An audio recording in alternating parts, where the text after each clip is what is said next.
दोस्तों प्रश्न नंबर 7 का प्रश्न आपके सामने यहाँ से कह रहा है, अपने पाठ्य पुस्तक से कंठस्थ किया हुआ यानी याद किया हुआ कोई एक श्लोक लिखिए जो इस प्रश्न पत्र में न आया हो। यानी दोस्तों अपनी किताब से याद किया हुआ एक आपको श्लोक लिखना है जो पेपर में न आया हो। दोस्तों ये श्लोक जो आपके सामने यहाँ से दिख रहा है, इसको अच्छे तरीके से आपको याद कर लेना है और इसको लिखने से 3 नंबर की आपकी प्राप्ति होगी। दोस्तों श्लोक आपके सामने यहाँ से है, मरणम मंगलम यत्र भूतिष्य विभूषणम कौपीनम यत्र कौशियम सा काशी केन मीयते। दोस्तों संदर्भ क्या होगा, प्रस्तुत श्लोक हमारे पाठ्य पुस्तक हिंदी के संस्कृत खंड के वाराणसी पाठ से उद्घृत है। दोस्तों हेडिंग करते हैं यहाँ से, प्रसंग इसमें लिखेंगे, इस श्लोक में वाराणसी की पूर्व ख्याति का वर्णन किया गया है। अब दोस्तों इसका अनुवाद लिखेंगे यहाँ से, मणम मंगलम यत्र विभूतिष्य भूषणम, जहाँ पर मरना कल्याणकारी समझा जाता है, जहाँ अर्थात शरीर पर भस्म धारण करना आभूषण है, यानी कहाँ का मरना मंगलमय समझा जाता है और जहाँ भस्म ही आभूषण है। कौपीनम यत्र कौशियम सा काशी केन मीयते, जहाँ कौपीन रेशमी वस्त्र है वह काशी किसके द्वारा मापी जा सकती है, अर्थात इसकी समता यानी इसकी तुलना किससे की जा सकती है। तात्पर्य यह है कि किसी से भी नहीं। अर्थात दोस्तों कौपीनम यत्र कौशियम सा काशी कीन मीयते, जहाँ कौपीन नामक वस्त्र की रेशमीदार साड़ियाँ इस काशी को किससे तुलना कर सकते हैं, अर्थात किसी से नहीं। अब दोस्तों ये था श्लोक। अब दोस्तों यहाँ से प्रश्न नंबर 7 का प्रश्न नंबर ख आपके सामने कह रहा है, निम्नलिखित प्रश्नों में से किन्हीं 2 प्रश्नों के उत्तर संस्कृत में दीजिए। पहला है, भारतीय संस्कृति का संगम स्थली। भारतीय संस्कृति का संगम स्थली। दोस्तों जो भारतीय संस्कृति है ये किसका संगम स्थली है। दूसरा है, न्यायेन का वर्धते यानी न्याय से क्या बढ़ता है। तीसरा है, चंद्रशेखर का आसीत, चंद्रशेखर कौन था। ज्ञानम कुत्र संभवत, ज्ञान कहाँ संभव है। दोस्तों इस पूरे प्रश्न का उत्तर आपके सामने जिस प्रकार से हम लिखे हैं ऐसे भी आपको लिखना है। तो दोस्तों प्रश्न है, भारतीय संस्कृति का संगम स्थल, इसका उत्तर होगा इयम नगरे विविधानां कलानां शिल्पानां च कीर्ते लोके विश्रुता। यह नगरी विभिन्न कलाओं शिल्पों के लिए इस लोक में, इस संसार में विश्रुता माने प्रसिद्ध है। यह नगरी विभिन्न कलाओं और शिल्पों के लिए इस लोक में प्रसिद्ध है।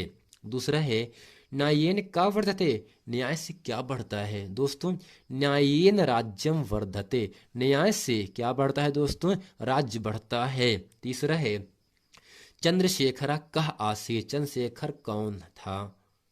दोस्तों इसका उत्तर होगा चंद्रशेखर प्रसिद्ध क्रांतिकारी देशभक्तश्चासीत, चंद्रशेखर प्रसिद्ध क्रांतिकारी देशभक्त था। दोस्तों प्रश्न नंबर 4 है, ज्ञानम कुत्र संभवते, ज्ञान कहाँ संभव है। दोस्तों इसका उत्तर होगा ज्ञानम सर्वत्र संभवते, ज्ञान सभी जगह संभव है। दोस्तों यह था प्रश्न नंबर 7 का प्रश्न नंबर खा। अब दोस्तों प्रश्न नंबर 8 का आपके सामने कह रहा है, करुण अथवा हास्य रस की परिभाषा उदाहरण सहित लिखिए। इन दोनों में केवल हम दोस्तों पढ़ेंगे करुण रस का। दूसरा है खा, उपमा अथवा रूपक अलंकार की परिभाषा लिखी, इसमें पढ़ेंगे हम उपमा अलंकार। तीसरा है रोला अथवा सोठा छंद की परिभाषा लिखी, इसमें भी पढ़ेंगे हम सोठा, यानी सोठा किसे कहते हैं। आइए दोस्तों चलते हैं प्रश्न नंबर 8 का प्रश्न नंबर का पढ़ते हैं। अब दोस्तों प्रश्न नंबर का आपके सामने यहाँ से कह रहा है, जैसा कि दोस्तों 2010, 11, 12, 13, 14, 15, 16, 17, 18, 19 में करुण रस की परिभाषा आपसे पूछा गया है। इसमें लिखेंगे हम दोस्तों यहाँ से, करुण रस का अस्थाई भाव शोक है। शोक नामक अस्थाई भाव जब विभाव, अनुभाव और संचारी भावों से संयोग करता है, यानी मिलता है, तब करोड़रस की निष्पत्ति होती है। जैसे मणि खोए भुजंग सी जननी, फंसा फटक रही थी शीश, अंधी आज बनाकर मुझको, किया न्याय तुमने जगदीश। अर्थात दोस्तों, श्रवण कुमार की मृत्यु पर उनकी माता के विलाप का यह उदाहरण करोड़रस के लिए उत्कृष्ट उदाहरण है। अब दोस्तों इसमें लिखेंगे हम स्पष्टीकरण, यानी ये किस विषय पर है। दोस्तों इसका स्थायी भाव क्या है, शोक है। दोस्तों विभाव में क्या, आलंबन, और दूसरा क्या आपका उद्दीपन। दोस्तों आलंबन में आपका श्रवण जी हैं, आश्रय क्या होगा, पाठक होगा।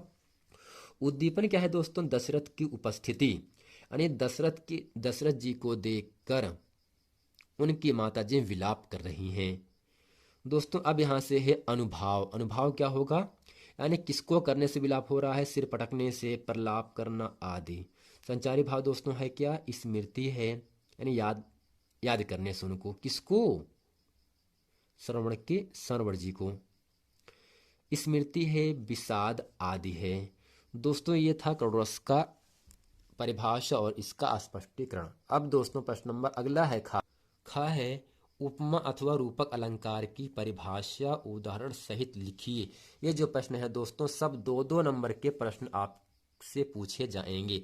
इसमें दोस्तों यहाँ से लिखेंगे, हमें यहाँ से हेडिंग करते हैं उपमा अलंकार। इसमें लिखेंगे परिभाषा या लक्षण, जहाँ किसी एक वस्तु की किसी अन्य वस्तु के या व्यक्ति से समान गुणधर्म के आधार पर तुलना की जाए। यानी दोस्तों 2 वस्तु होंगे, 2 व्यक्ति होते हैं, उन दोनों के बीच तुलना की बात होती है, वहाँ उपमा अलंकार होता है। जैसे राधा के चरण गुलाब के समान कोमल है।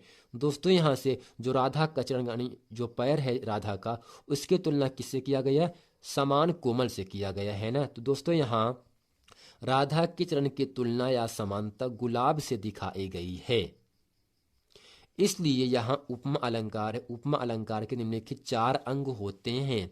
दोस्तों पहला आपके सामने यहाँ से उपमेय, जिस वस्तु की समानता बताई जाती है अर्थात वह उपमेय होता है। ऊपर दिए गए उदाहरण में राधा के चरण की बात किया जा रहा है, तो ये दोस्तों क्या होगा, राधा के चरण एक आपको उपमेय होगा। फिर लिखेंगे उपमान हेडिंग करके, जिस वस्तु से समानता की जाती, यानी जो राधा का चरण है इनकी समानता, इनकी तुलना किससे कर रहे हैं, गुलाब से कर रहे हैं। गुलाब दोस्तों क्या होगा, आपका उपमान कहलाएगा। वाचक शब्द क्या होगा, बीच में क्या है, की आ रहा है। समानता अथवा पहचान को व्यक्त करने वाला शब्द वाचक शब्द कहलाता है। ऊपर दिए गए उदाहरण में समान शब्द वाचक शब्द है। अब दोस्तों इसके बाद हेडिंग करते हैं साधारण धर्म, जो गुण उपमान और उपमेय में समान रूप से रहता है वह साधारण धर्म कहलाता है। ऊपर दिए गए उदाहरण में कोमल शब्द साधारण धर्म है, क्योंकि यह राधा के चरण और गुलाब दोनों में है। दोस्तों ये था उपमा अलंकार।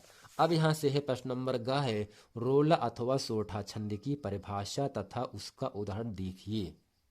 अब दोस्तों हेडिंग करते हैं काले पेन से सोरठा। सोरठा अर्थ सम्मात्रिक छंद है। इसमें 4 चरण होते हैं। इसके प्रथम एवं तृतीय चरण में 11-11 मात्राएं, यानी पहले ये है, तीसरा आपका क्या है दोस्तों, ये है। यानी पहले और तीसरे में 11-11 मात्राएं, और दूसरे एवं यानी द्वितीय एवं चतुर्थ चरण में 13-13 मात्राएं होती हैं। दोस्तों पहले और तीसरे चरण में क्या होगा, 11-11 मात्रा होगा, या जो मात्रा ऊपर लगाया गया है। दूसरे और चौथे में 13-13 मात्राएं होती हैं। यदि ऐसा है तो आपका सोठा के अंतर्गत जाता है। अब दोस्तों पहले और तीसरे चरण के अंत में, पहले और तीसरे चरण के अंत में गुरु लघु होता है। यानी दोस्तों गुरु का मतलब 2 पाई, लघु का मतलब 1 पाई। किसमें, पहले और तीसरे में। पहला ये है यहाँ से लेकर यहाँ तक, तीसरा आपका यहाँ से लेकर आपका यहाँ तक है। इसके अंत में क्या होता है, गुरु लघु का मतलब 2 और 1 पाई लगा रहेगा, 2 और 1 पाई यहाँ पर भी है। दोस्तों एग्जाम्पल आपके सामने यहाँ से कहा जा रहा है, जेहि सुमरत सिद्धि होय, गण नायक करिवर बदन, करहु अनुग्रह सोए, बुद्धु राशि शुभ गुण सदन। दोस्तों जिसको खींचना पड़ता है वहां पर 2 पाई होगा। यहाँ पर छोटा आ, छोटी ई, छोटा ऊ, यदि ऐसा है तो वहां पर 1 पाई, बड़ा आ, बड़ी ई, बड़ा ऊ। अगर जिस शब्द को हम खींचें, जिस अक्षर को खींचें, तो वहां पर दोस्तों 2 पाई अर्थात गुरु का सिंबल लगा देते हैं। दोस्तों उम्मीद करते हैं ये पूरा वीडियो आप लोगों को अच्छे तरीके से समझ में आ गया होगा। मिलते हैं फ्रेंड नेक्स्ट वीडियो में, तब तक के लिए थैंक यू।